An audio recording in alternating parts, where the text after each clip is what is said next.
Well, Erik ten Hag has hinted on Neymar's transfer to Manchester United. Remember, the previous 2 days have been so much action-packed of Neymar's transfer to Manchester United. Ten Hag today has gotten a chance to be asked that question. I'm going to reveal to you what Erik ten Hag has gone ahead to say about Neymar. Rock and David is my name. United Matters channel is the YouTube channel. And welcome to the Man United News Show, where we bring you lots of stories that you guys are really going to go on and really know. Ten Hag has hinted about Champions League football as we play Chelsea tomorrow. He has also defended Anton Martial in a way that I think looked defensive and obviously expansive, and explaining how he's fed up of Anton Martial and he wants him to keep fit. If at all he's to keep at Manchester United, he needs to find himself fit. And lastly, Diego Dalot's contract situation has been told us by Fabrizio Romano, and let's get into all what we've gone ahead to hint on. Smash the like button, comment and share, and let's see close to 200 likes. Smash on this video and subscribe to this channel because we want to hit 13,000 subscribers before the end of this month. Let's talk Neymar. Now, today, Ten Hag was asked about Neymar's speculation about Man United signing Neymar, and others is said, when we have news, we will let you know. That is Erik ten Hag. One will tell me that, but Rokani, what do you expect from Erik ten Hag to let you know if at all you ask him about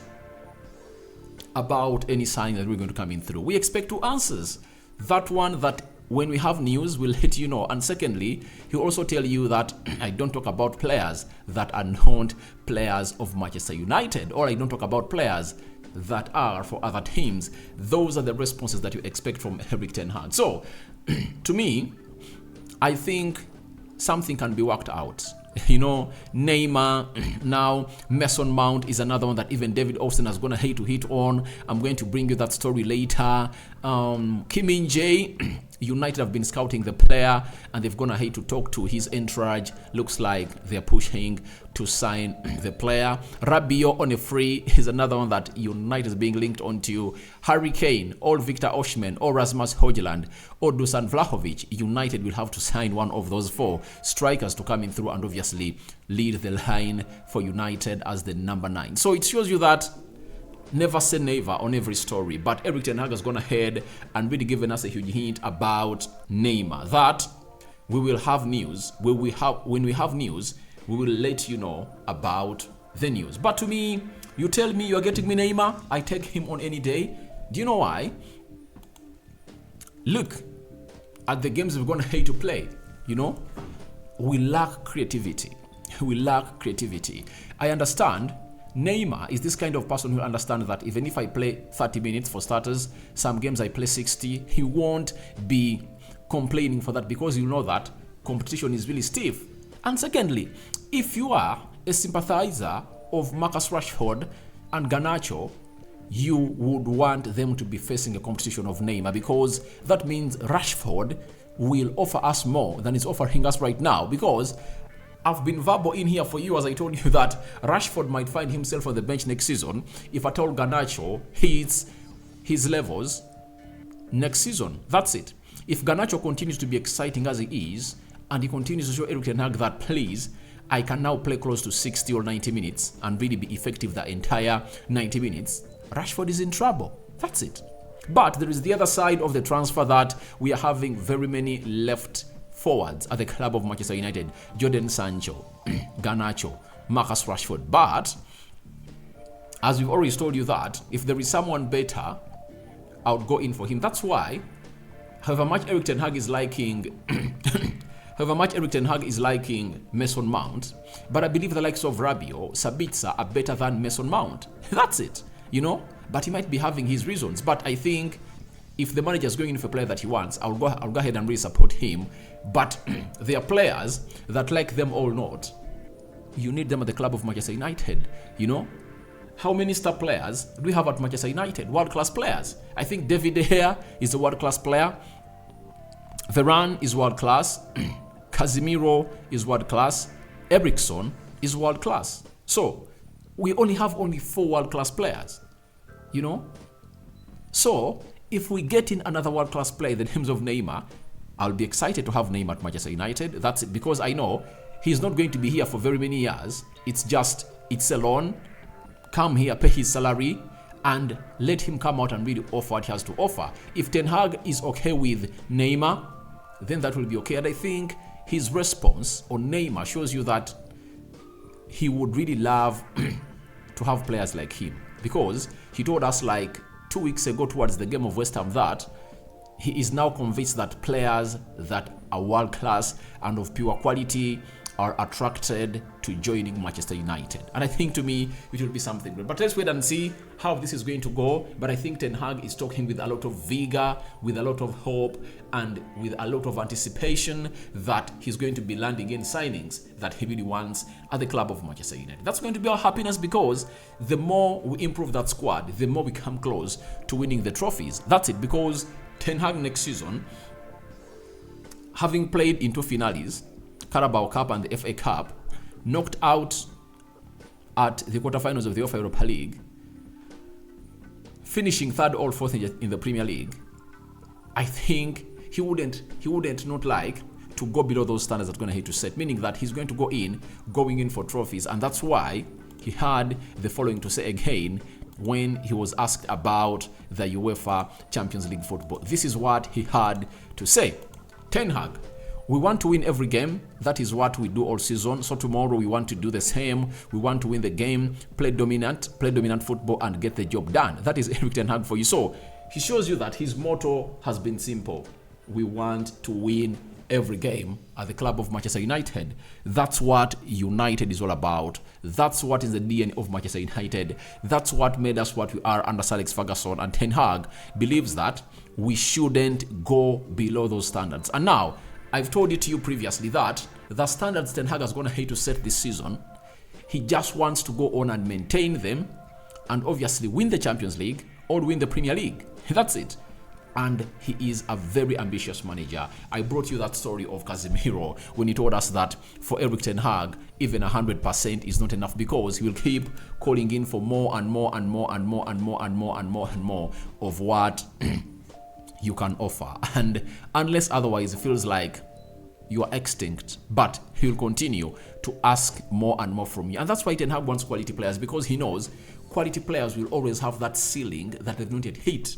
That's it. There is a spot in their career that they've not yet hit. That's why he always tells Casemiro, I want more than 100. What you gave me against Bournemouth, I want more than that against Chelsea. What you gave me against Chelsea, I want more than that when you're playing Fulham. What you're going to give me when you're playing Fulham, I want more than that when you're playing Manchester City. And that will be the end of the season, FA Cup finale. And after that, Ten Hag will tell them, as they go to the preseason, that everyone has gone ahead to do a wonderful job, but I want you to give me more than you gave me last season. So those are the standards of Erik Ten Hag. Very ambitious. He never settles either for much or more. He keeps calling in for more from the players of a team known as Manchester United. That's Erik Ten Hag for you. And he wants to go in the Champions League.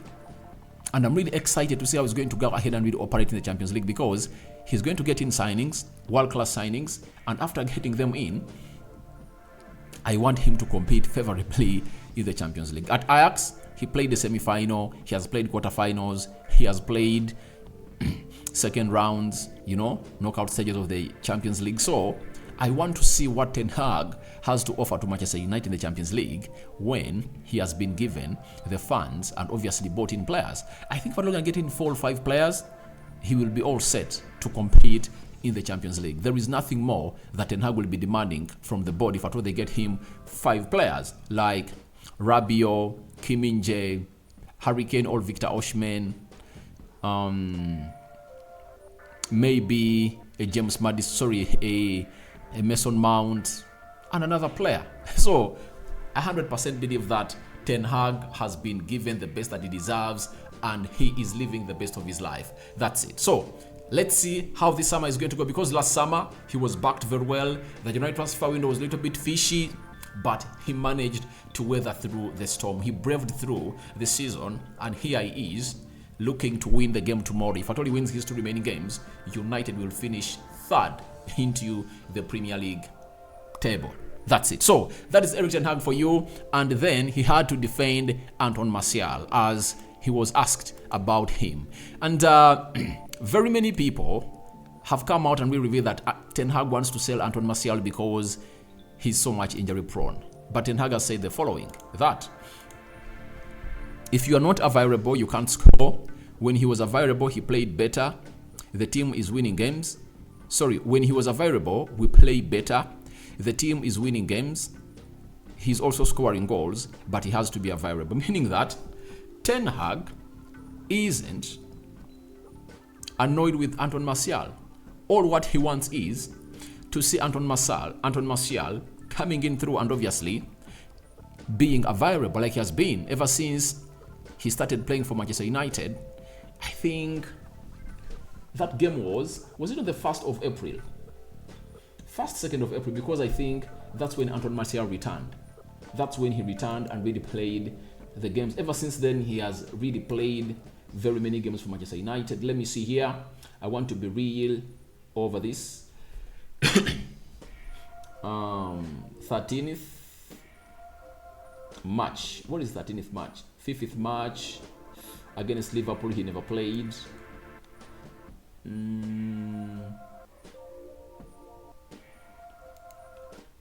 Against Southampton 0-0, he never played. He was not even on the bench. So let's check. I think Anton Martial returned on the game of, was it Fulham? No, I think it was Newcastle, right? I think we are playing Newcastle, and Newcastle beat us by 2-0. I think that's when he really returned, and it was around the first, and ever since he returned from 1st April, he has lived 2 months and he has not yet gotten injured. And I think he's going to play the remaining 3 games of the season, and I think Ten Hag will be telling him, I want you to be fit.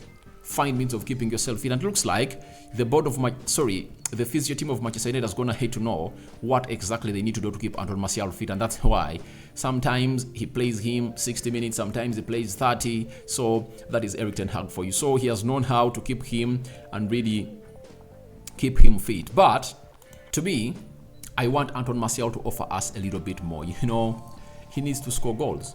And how is he going to score goals? The creativity of United needs to change. We need to be creative. We need to be creative because I think he has taken like 1 penalty this season, but he needs to really get chances. Get him chances like the one he was given against Wolverhampton Wanderers.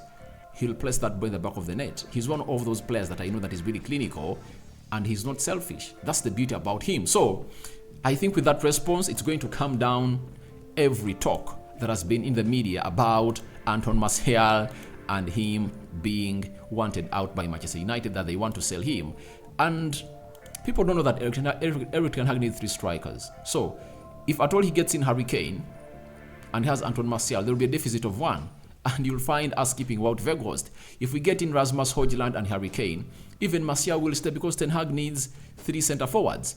Now, Roman has told us that Manchester United are advancing in talks to extend Diego Dalot's contract. There is confidence to reach the agreement soon. Diego Dalot is one of those players that Ten Hag is going to hate to like, but Aaron Wan-Bissaka has been one of those players that always coming through and obviously taken his position. But I think Dalot is a player that is really good, and Ten Hag really admires him a lot, and he really believes in him, and he wants the board to give him a new contract. And out of the players that Ten Hag gave the board to give new contracts, only 2 have been served. That is Luke Shaw, more 4 years, and Garnacho 5 years. But Rashford, Fred, Diego Dalot, David De Gea, their contracts have not yet been really extended by the board. And Ten Hag told us that they are working on it, and very soon they are going to be really announced. So guys, your thoughts on Ten Hag hints on Neymar's transfer to Manchester United are welcome in the comment section below. What do you think about Anton Martial's reaction? And that is Ten Hag is going to react to Anton Martial, that he needs him to be more variable. Then Diego Dalot's contract. Why is it taking long? Is it the takeover that is really delaying all this? All that and more into the comment section below. And lastly, what do you think about Ten Hag hinting on to us going to the Champions League, and so on and so forth? I'm going to hate to really go ahead and really tackle onto this channel. Rock and David remains my name. I sign out for now. See you later, and I cover you all in the precious blood of Jesus Christ. I'm out.